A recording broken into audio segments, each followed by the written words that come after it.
BJP की double engine की सरकार है हरियाणा के अंदर और वहां पर एक आईपीएस वाई पूरन कुमार वो अपनी कोठी में अपनी जीवन लीला को समाप्त कर लेते हैं। उनकी पत्नी है जो कि खुद आईएएस अधिकारी है, वो मुख्यमंत्री के साथ में जापान में थी। अब वहां से वापस आने के बाद में आईएएस पत्नी अमनीत ने चिट्ठी लिखी है, उन्होंने शिकायत भेजी है और उन्होंने कहा है कि डीजीपी के खिलाफ एफआईआर दर्ज की जाए।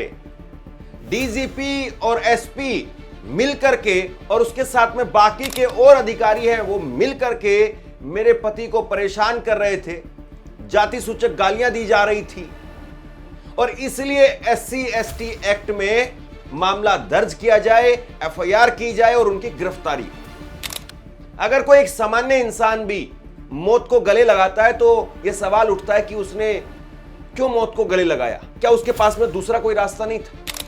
यहां पर एक आईपीएस अफसर उसने मौत को गले लगा लिया, तो सोचिए कि कितना उस आदमी को, उस अफसर को टॉर्चर किया गया होगा कि उसके पास में उसको लगा कि मेरे पास कोई दूसरा रास्ता नहीं।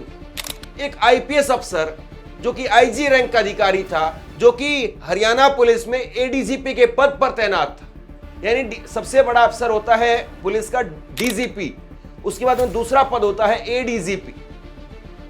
और वो अफसर अगर मौत को अपने गले लगा रहा है तो उसके बाद में क्या इस बात पर बात भी नहीं होनी चाहिए, चर्चा भी नहीं होनी चाहिए।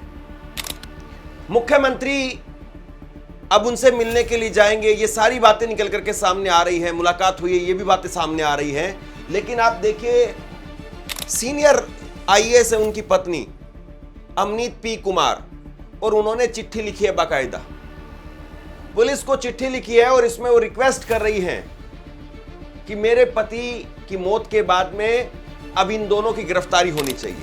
लेकिन क्या गिरफ्तारी हो पाएगी? क्योंकि एक है शत्रुजीत कपूर जो कि डीजीपी हैं और दूसरे हैं एसपी विजेंद्र बिरजानिया, ये एसपी हैं रोहतक के।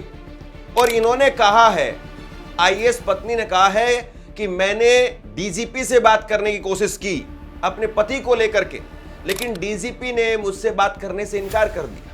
मैंने एसपी साहब को फोन मिलाया, लेकिन एसपी साहब ने फोन नहीं उठाया।